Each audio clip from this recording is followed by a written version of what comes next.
शिव पुराण के श्रवण की विधि तथा श्रोताओं के पालन करने योग्य नियमों का वर्णन। शौनक जी कहते हैं, महाप्रयाग व्यास शिष्य सूत जी, आपको नमस्कार है। आप धन्य हैं, शिव भक्तों में श्रेष्ठ हैं। आपके महान गुण वर्णन करने योग्य हैं। आप कल्याण में शिव पुराण के श्रवण की विधि बतलाइए, जिसमें सभी श्रोताओं को संपूर्ण उत्तम फल की प्राप्ति हो। सूत जी ने कहा, मुनि शौनक, अब मैं तुम्हें संपूर्ण फल की प्राप्ति के लिए शिव पुराण के श्रवण की विधि बता रहा हूँ। पहले इस ज्योतिषी को बुलाकर दान मान से संतुष्ट करके उसे सहयोगी लोगों के साथ बैठक बिना किसी विघ्न बाधाओं के कथा की समाप्ति होने के उद्देश्य से शुद्ध मुहूर्त का अनुशासन कराइए और प्रयत्न पूर्वक देश देश में स्थान पर यह संदेश भेजें कि हमारे यहाँ शिव पुराण की कथा होने वाली है। आपके कल्याणकारी इच्छा रखने वाले लोगों को उसे सुनने के लिए अवश्य पधारना चाहिए। कुछ लोग भगवान श्री हरि की कथा से बहुत दूर पड़ गए हैं। कितने ही स्त्री शूद्र आदि भगवान शंकर के कथा कीर्तन से वंचित रहते हैं।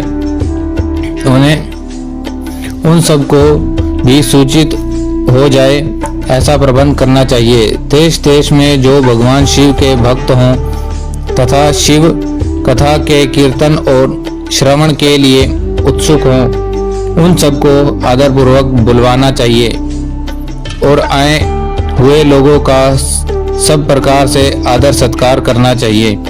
शिव मंदिर में, तीर्थ में, वन प्रांत में अथवा घर में शिव पुराण की कथा सुनने के लिए उत्तम स्थान का निर्माण करना चाहिए। केले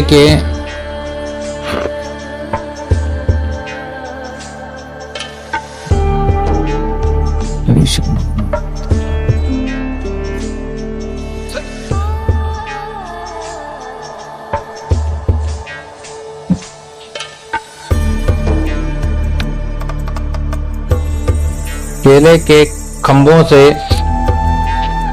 सुशोभित एक ऊंचा कथा मंडल तैयार कराएं।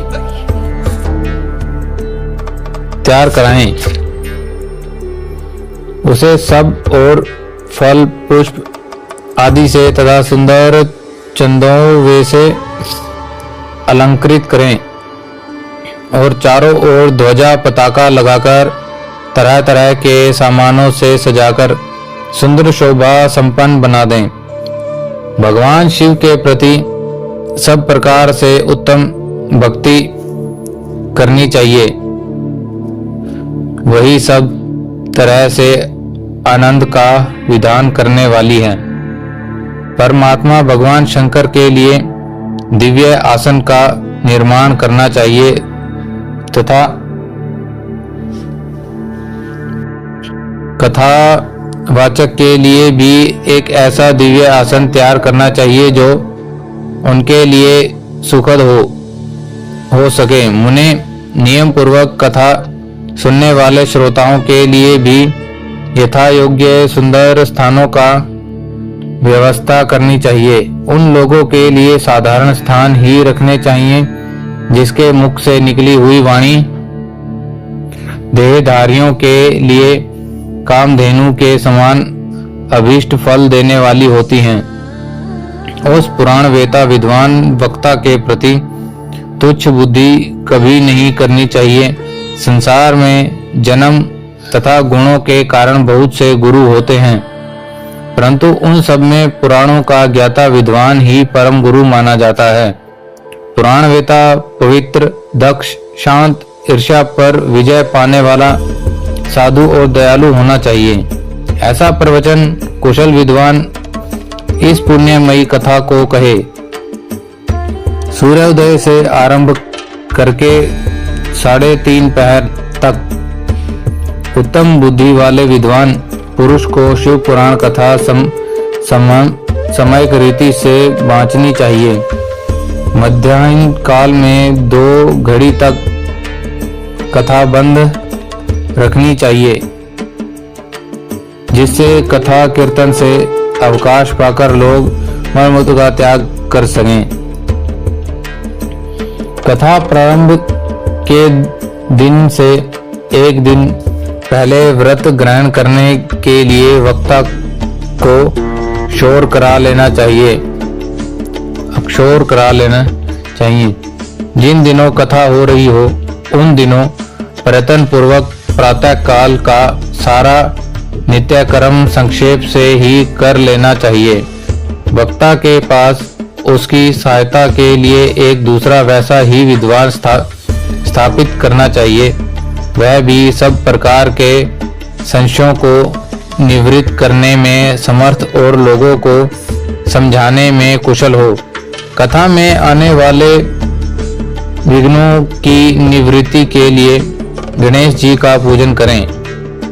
कथा के स्वामी भगवान शिव की तथा विशेषता शिव पुराण की पुस्तक की भक्ति भाव से पूजा करें। तत्पश्चात उत्तम बुद्धि वाला श्रोता तन मन से शुद्ध एवं प्रसन्नचित हो आदर पूर्वक शिव पुराण की कथा सुने। जो वक्ता और श्रोता अनेक प्रकार के कर्मों से भटक रहे हों, काम आदि 6 विकारों के युक्त हों, स्त्री में आसक्ति रखते हों और पाखंड पूर्ण बातें कहते हों, वे पुण्य के भागी नहीं होते। जो लौकिक चिंता तथा धन ग्रह पुत्र आदि की चिंता को छोड़कर कथा में मन लगाए रहते हैं, उन शुद्ध बुद्धि पुरुषों को उत्तम फल की प्राप्ति होती है। जो श्रोता श्रद्धा और भक्ति के युक्त होते हैं, दूसरे कर्मों से मन नहीं लगाते और मौन पवित्र एवं उद्देश्य शून्य होते हैं, वे ही पुण्य के भागी होते हैं। जय शिव गौर कृष्ण। सूत जी बोले, शौनक, अब शिव पुराण सुनने का व्रत लेने वाले पुरुषों के लिए जो नियम है उन्हें भक्ति पूर्वक सुनो। नियम पूर्वक इस श्रेष्ठ कथा को सुनने से बिना किसी विघ्न बाधाओं के उत्तम फल की प्राप्ति होती है। जो लोग दीक्षा से रहित हैं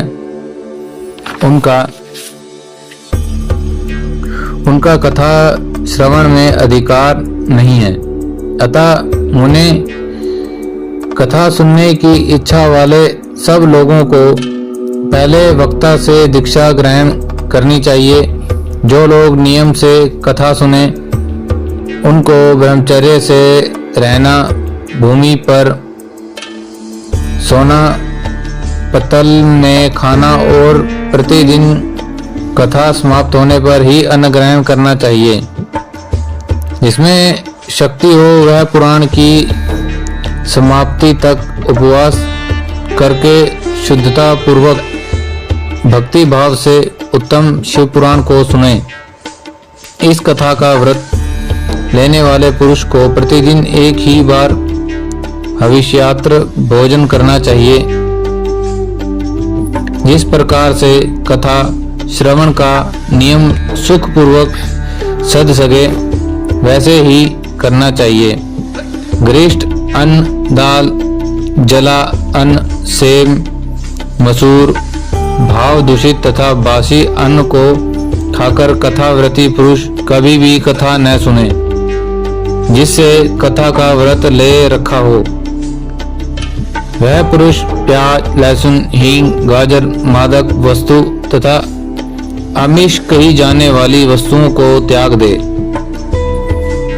कथा का व्रत लेने वाला पुरुष काम, क्रोध आदि 6 विकारों को, ब्राह्मणों की निंदा को, वह पतिव्रता और साधु संतों की निंदा को भी त्याग दे। कथावर्ती पुरुष प्रतिदिन सत्य, शोध, दया, मौन, सरलता, विनय तथा हार्दिक उदारता, इन सद्गुणों को सदा अपनाए रहे। श्रोता निष्काम हो या सकाम, वह नियम पूर्वक कथा सुने। सकाम पुरुष अपनी अभीष्ट कामनाओं को प्राप्त करता है और निष्काम पुरुष मोक्ष पा लेता है। दरिद्र, क्षय का रोगी, पापी, भाग्यहीन तथा संतान रहित पुरुष भी इस उत्तम कथाओं को सुने। काकबंधता आदि को 7 प्रकार की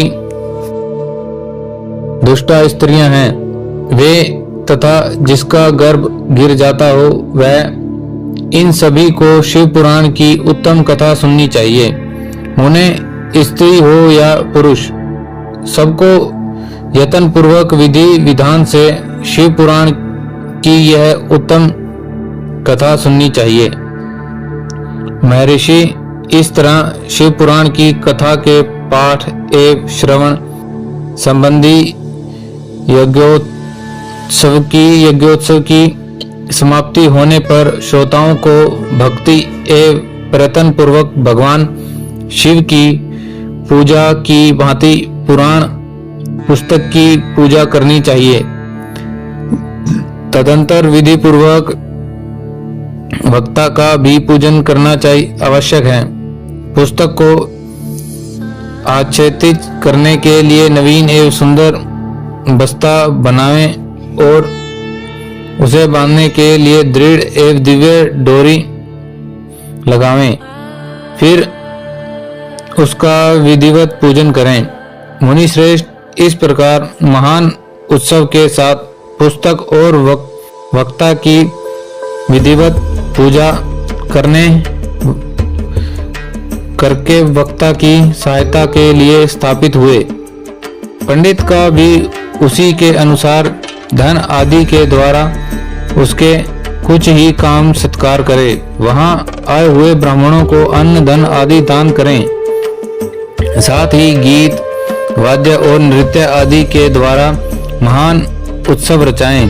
उन्हें यदि श्रोत विरक्त हो तो उसके लिए कथा समाप्ति के दिन विशेष रूप से उस गीता का पाठ करना चाहिए जिसे श्री रामचंद्र जी के प्रति भगवान शिव ने कहा था। यदि श्रोता ग्रस्त हो तो वह बुद्धिमान को उस श्रवण कर्म की शांति के लिए शुद्ध अभिषेक के द्वारा होम करना चाहिए। उन्हें रुद्र संहिता के प्रत्येक श्लोक द्वारा होम करना उचित है अथवा गायत्री मंत्र से होम करना चाहिए, क्योंकि वास्तव में यह पुराण गायत्री में ही है, अथवा शिव पंचाक्षर मूल मंत्र से हवन करना उचित है। होम करने की शक्ति न हो तो विद्वान पुरुष यथाशक्ति हवनीय हव विषय का ब्राह्मण को दान करें। न्यूनता रिक्तारूप दोष की शांति के लिए भक्ति पूर्वक शिव सहस्त्र नाम का पाठ अथवा श्रवण करें। इससे सब कुछ सफल होता है, इससे संशय नहीं है, क्योंकि तीनों लोकों में उससे बढ़कर कोई वस्तु नहीं है। कथा श्रवण संबंधी व्रत की पूर्णता की सिद्धि के लिए 11 ब्राह्मणों को मधु मिश्रित खीर भोजन कराएं और उन्हें दक्षिणा दें। उन्हें यदि शक्ति हो तो 3 तोले सोने का एक सुंदर सिंहासन बनवाएं और उस पर उत्तम अक्षरों में लिखे अथवा लिखाई हुई शिव पुराण की पोथी विधि पूर्वक स्थापित करें। तत्पश्चात पुरुष उसकी आवाहना आदि विविध उपचारों से पूजा करके दक्षिणा चढ़ाए। फिर जितेंद्रदय आचार्य का वस्त्र आभूषण एवं गंध आदि से पूजन करके दक्षिणा सहित वह पुस्तक उन्हें समर्पित कर दे। उत्तम बुद्धि वाला श्रोता इस प्रकार भगवान शिव के संतोष के लिए पुस्तक का दान करे। शौनक, इस पुराण के उस दान के प्रभाव से भगवान शिव का अनुग्रह पाकर पुरुष भवबंधन से मुक्त हो जाता है। इस प्रकार विधि विधान का पालन करने पर श्री संपन्न शिव पुराण संपूर्ण फल को देने वाला और भोग और मोक्ष का दाता होता है। मुने, शिव पुराण वह सारा महात्म्य जो संपूर्ण अभीष्टों को देने वाला है, मैंने तुम्हें कह सुनाया। अब और क्या सुनना चाहते हो? श्रीमान, शिव पुराण समस्त पुराणों के ढाल का तिलक माना जाता है। यह भगवान शिव को अत्यंत प्रिय, रमणीय तथा भवरोग का निवारण करने वाला है। जो सदा भगवान शिव का ध्यान करते हैं, जिनकी वाणी शिव के गुणों की स्तुति करती है और जिनके दोनों कान उनकी कथा सुनते हैं, इस जीवन जगत में उन्हीं का जन्म लेना सफल है। वे निश्चय ही संसार सागर से पार हो जाते हैं। भिन्न भिन्न प्रकार के समस्त गुण जिनके सच्चिदानंदमय स्वरूप का कभी स्पर्श नहीं करते, वो अपनी महिमा से जगत के बाहर और भीतर भासमान है, और जो मन के बाहर और भीतर वाणी मनोवृत्ति रूप में प्रकाशित होते हैं, उन अनंत आनंद रूप परम शिव में शरण लेता हूँ। जय शिव गोरक्षण।